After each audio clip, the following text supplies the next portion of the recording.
Welcome to a Gaming with Spoons update. Real quick, before we start this update video, if there is a specific topic you are interested in seeing, I'll leave links down below in the description you guys are able to check out so you can see what topic you're most interested in and go directly to that.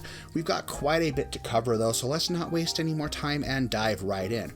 Real quick, I do have a giant collaboration project coming up with some other YouTubers I've asked to help me out with a video about gaming preservation. This is a topic I think we need to start having right now. The people that I have asked to help me are also very passionate individuals who do care about the preservation of video games, so I'm looking forward to creating this video and adding their voice to the conversation as well. Stay tuned and watch that video to see how you guys can add your voice to this topic, as this is a discussion we need to start having. So I'll let you guys know more about that information along with Twitter, but the video will be up January 4th, which will be Monday. So look forward to that. That being said, let's talk about how reviews are going to change on the channel. The structure of my reviews is still going to remain the same. We're going to take a look at the story, the gameplay, some ups and lows that the game had, just kind of how my reviews have been structured forever, but I'm also very interested in taking a look at an entire series and seeing how it has evolved over time. I'm talking about even covering some of the series entries that not everybody loves. Say something like the Grandia series, 3 and Extreme don't have a lot of people talking about them. Or Lunar Dragonsong is another one that doesn't. I want to be able to take a look into these games and see why people didn't like them, what changed, what made people not like these games. After reviewing the Ys franchise, I have an interest in seeing how, series evolved or de-evolved, if you will, as they progressed and went on. As such, we do have some other Ys titles to take a look at.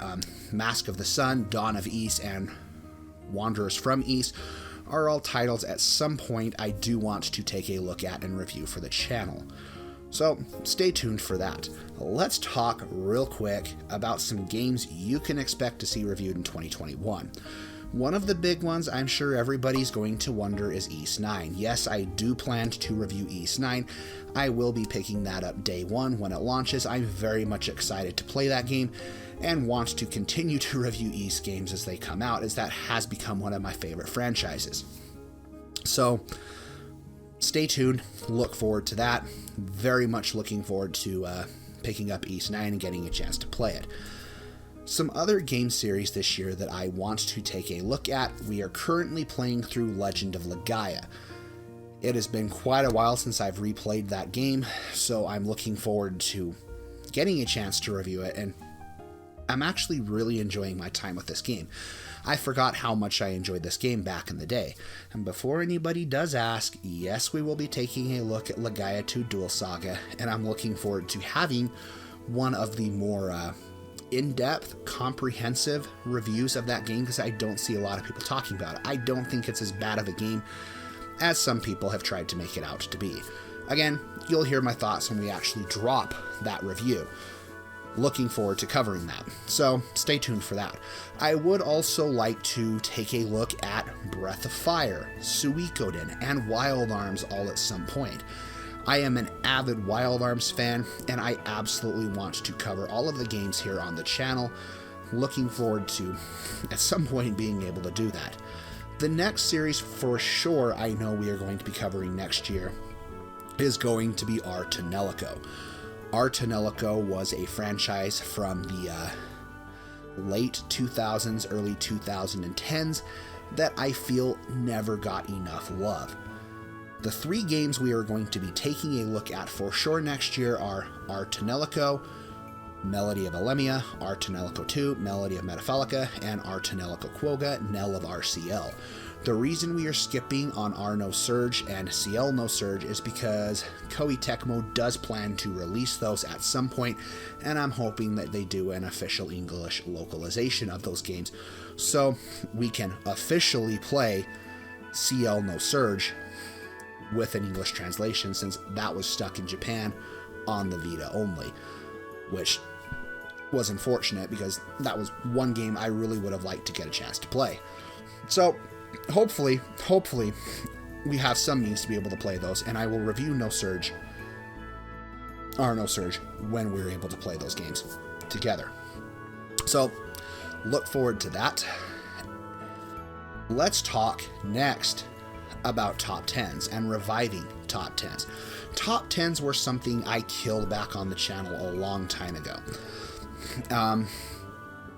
But there's something I want to revive and do on a monthly basis. I really want to try to shoot for doing a top 5, top 10 RPG centered videos within each month. The first one will be launching sometime in February. I will let you guys know the details as time comes in closer to that. But I've got a couple of ideas that I would like to do for my top 10. So be sure to stay tuned for that. Let's really quick talk about something else exciting that I want to bring to the channel. And this is focusing more on the little guys, or the indie studios, if you will. I'm starting to realize that there are a lot of indie studios popping up, making Japanese RPGs or RPG indie titles that deserve to be showcased.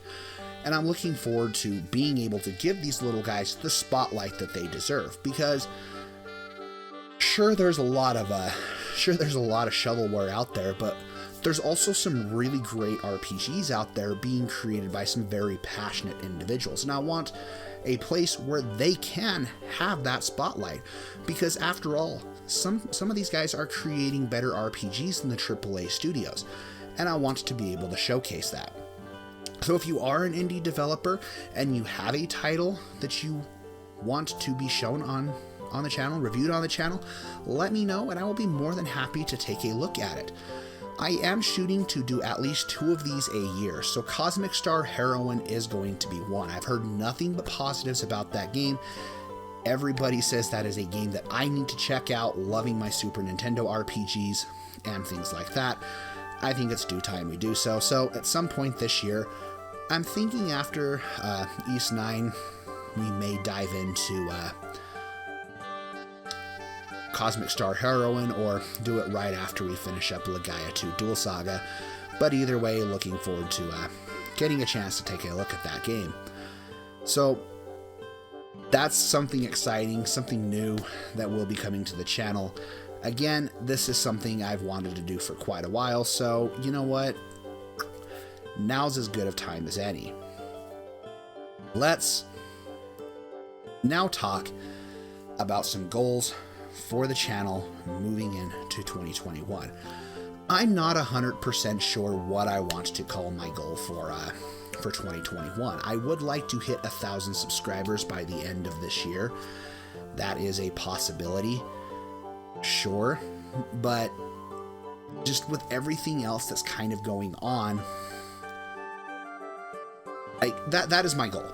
And I do want to create a Discord at 1,000 subscribers where we can kind of get a community together so they're able to talk about Japanese RPGs in general, you know, help keep updates with the gaming news show, which I will talk about here in just a second, and kind of going from there. As for some of the other goals that I have, I'm not really 100% sure what I want to do.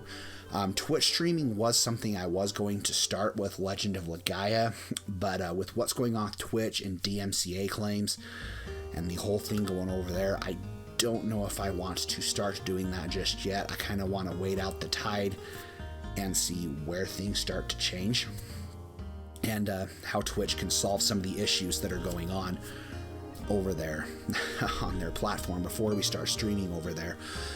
Okay, as for the new show, let's talk about that. As much as I would like to be able to cover right when it happens every single piece of RPG news that comes out, I am not able to do this as of yet. In order to be able to play games and pump out reviews, and between work, there's just no feasible way that I can continue to keep up with gaming news at the frequency that I'd like to. So we will be doing a bi-weekly news show, gathering up all of the stuff that has happened over the course of those 2 weeks and talking about it in one giant show. This allows me to be able to make a longer video, but it also allows me to be able to cover this and kind of give my thoughts and opinions on those.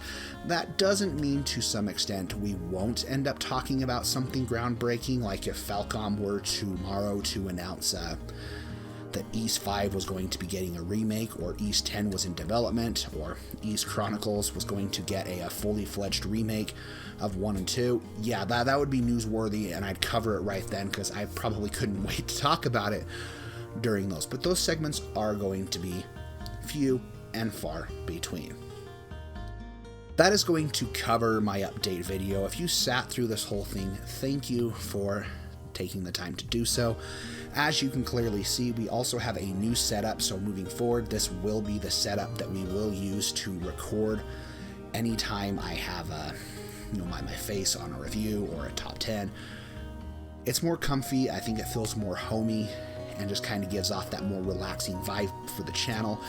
Very much looking forward to hearing your thoughts on this as well. And if you are at the end of this video, let me know down below what you prefer to see.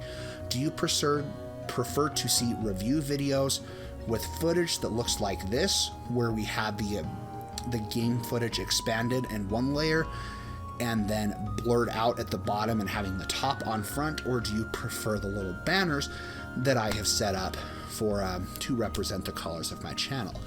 Let me know down below what you think, and most importantly, guys, stay happy, be happy, game happy. Spoons is checking out.